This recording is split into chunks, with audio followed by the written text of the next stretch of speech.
That's ridiculously dangerous. He's only not engaging because No, he saw no third, and he's like, oh, okay, you don't have a third, I'll just contain you. Oh, that's true. But that's because he doesn't know about the ninja expansion at the top left, and just sitting on creep. I guess he just doesn't know his opponent has speed banes yet. I don't think he has seen them in the natural. He didn't like send one roach to suicide and catch his units, his opponent's unit composition. Right. But this is a terribly risky move. He did preemptively kind of split his Hydras with the Banelings and Lings coming forward. Sirius, are you paying attention? No, he's not. And all these Hydras going to get swallowed up by these Banelings and Lings, but Sirius still has a supply lead, 126 to 68, making Roaches and the Hydras behind this. The Roaches being the important factor, again, taking that damage.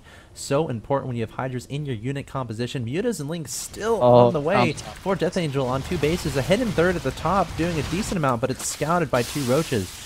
This is not looking good for DeathAngel. Yeah, if he could have kept that third up and really droned it up eventually, he might have been able to pull back in this game, but now that he doesn't have the third, and he's just on what's basically a 1-base economy since his main is just about mined out. To be on a 1-base economy against his opponent on a 2-base economy since his main is mined out as well, going Ling Muta Bane against Roach Hydra, it's just not going to be pretty, and that's just really illustrated by the food differential here. Sirius should just be able to continue macroing like 5SH, 5SR, hold those down, and attack move pretty much, and I don't know that there's anything DeathAngel will be able to do about it. He has 3 of his hatches on 4, so it might be 4SH and 4SR. Right, okay. You're right. But Roach is still being incredibly annoying at the 3rd base of DeathAngel. Just going to burrow, and 3 Hydras coming forward might end up cleaning up these mutas. And then the Roach is going to burrow and continue killing this hatchery, this few drones in the extractor. So Sirius is about to be on 4 bases. DeathAngel still restricted to pretty much 2. Stuck on that Baneling Muta composition. I say Baneling, but I don't see any Banelings on the field either. So Muta Ling against Roach Hydra, and Sirius might go for the kill here.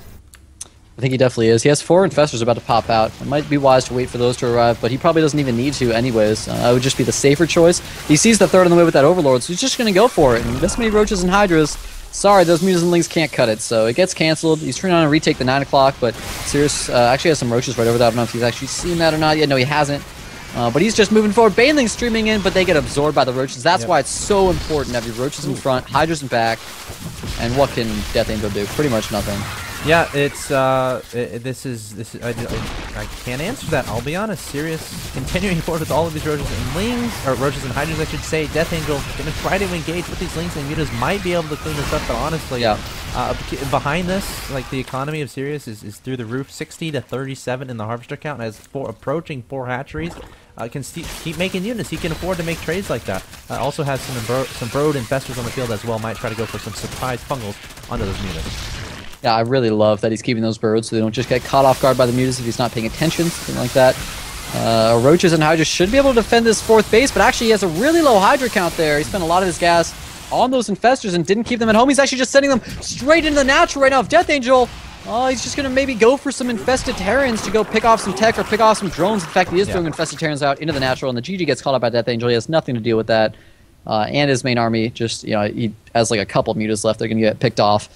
And Sirius was able to take the game. Very well played. That was, that was quite a back and forth ZVD, especially in the early game, and he was able to finally take it. So.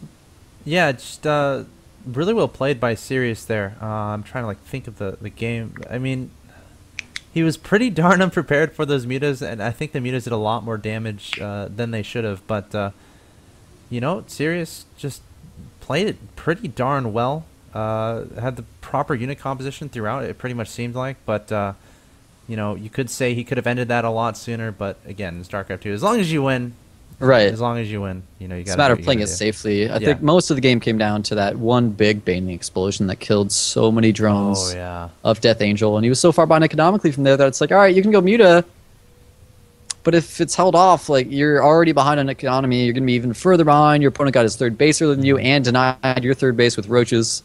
So it was just Sirius's game from there. He played really, really well. Didn't let his advantage slip, which is something that's easy to do in ZVZ if you mess up just a little bit. So we should be moving on to game 2 with that 1-0 advantage for Sirius. Yeah, well, we're going to jump into game 2 pretty quickly here after this commercial break. Don't go anywhere, guys. This is the Korean Weekly Season 3, Week 1, Day 1. DeathAngel versus Sirius. Sirius currently up 1-0. Can DeathAngel come back and take it? We'll see after this.